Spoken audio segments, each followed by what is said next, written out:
Hello students और मेरे प्यारे फ्यूचर डॉक्टर्स।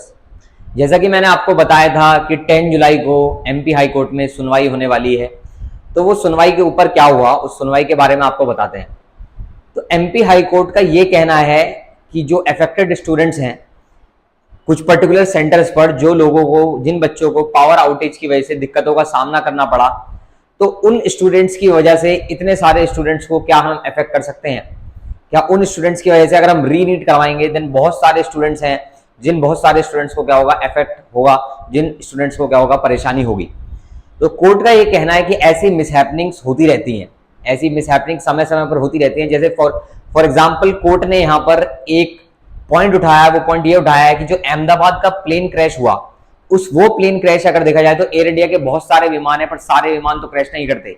तो कोर्ट ने बोला कि एक विमान क्रैश कर गया, पर लाखों फ्लाइट्स तो डेली आपकी क्या कर रही हैं, चल रही हैं। हम लाखों फ्लाइट्स को तो उस चक्कर में क्या रोक नहीं सकते, ऐसा कोर्ट का मानना है। इसलिए कोर्ट कह रहा है कि जो ऐसी दिक्कतें हर बार एग्जाम में कभी ना कभी आती हैं, बट इसके लिए रिकंडक्ट एग्जाम करना, इसके ऊपर क्या हमें एग्जाम रिकंडक्ट करवाना चाहिए, नहीं करना चाहिए। तो कोर्ट यहाँ पर ये कहना चाह रहा है कि एग्जाम कंडक्ट करवाने का कोई फायदा नहीं है, बिकॉज ऐसी मिसहैपनिंग समय समय पर होती रहती है। बट यहाँ पे कोर्ट ने एक बात और कही है, कोर्ट ने ये बात कही है कि जो ये अफेक्टेड स्टूडेंट्स हैं, इन स्टूडेंट्स को कुछ ना कुछ कंपेंसेशन या कुछ ना कुछ कंपेंसेशन एनटीए को करना चाहिए, कुछ ना कुछ चीज ऐसी प्रोवाइड करनी चाहिए कि इन बच्चों को उस चीज का क्या हो, फायदा हो। बट यहाँ पे एक बात और यहाँ पे उठ के आई है, वो उठ के ये आई है कि उन्हीं सेंटर में से जिन सेंटर पे पावर आउटेज का स्टूडेंट को सामना करना पड़ा, उन्हीं सेंटर्स पर AIR 2 रैंक का बच्चा भी है। एक बच्चा है जिसकी AIR रैंक 2 आई है। तो कोर्ट ये कह रहा है कि अगर हम यहाँ पर कुछ मार्क्स इंक्रीज भी कर दिए जाएं, एनटी अगर क्या करे, उन्हें कंपेंसेशन के तौर पे कुछ मार्क्स इंक्रीज करके दे भी दे, जिसकी वजह से ओवरऑल न्यू मेरिट लिस्ट बनेगी। तो यहाँ पर भी सवाल यह है कि कुछ बच्चों को तो उस वजह से कुछ नुकसान ही नहीं हुआ है, कुछ ही बच्चों को उसकी वजह से इफेक्ट हुआ है पावर आउटेज की वजह से, सारे बच्चों का इफेक्ट नहीं हुआ है जो उस सेंटर पर मौजूद थे। और कोर्ट यहाँ पे ये भी कह रहा है कि इस 2025 के अंदर जो पावर आउटेज हुई है, क्या पावर आउटेज का कोई बैकअप प्लान तैयार था? कोई बैकअप प्लान क्यों तैयार नहीं था? तो कोर्ट ने एनटीए को फटकार भी लगाई है कि बैकअप प्लान भी यहाँ पर तैयार रहना चाहिए। इस समय में भी अगर बैकअप प्लान तैयार नहीं है तो ये अपने आप में एक क्या है, अपने आप में बहुत ही चौंकाने वाली बात है कि इतना बड़ा एक ऑर्गेनाइजेशन है जो कि क्या है, आपका एग्जाम कंडक्ट करवा रहा है, लेकिन वो एग्जाम कंडक्ट कराने के साथ साथ कुछ ऐसे इंतजाम भी नहीं कर रहा है जिसकी वजह से स्टूडेंट्स को अगर कोई परेशानी हो तो उस परेशानी का कोई सोल्यूशन निकाला जाए।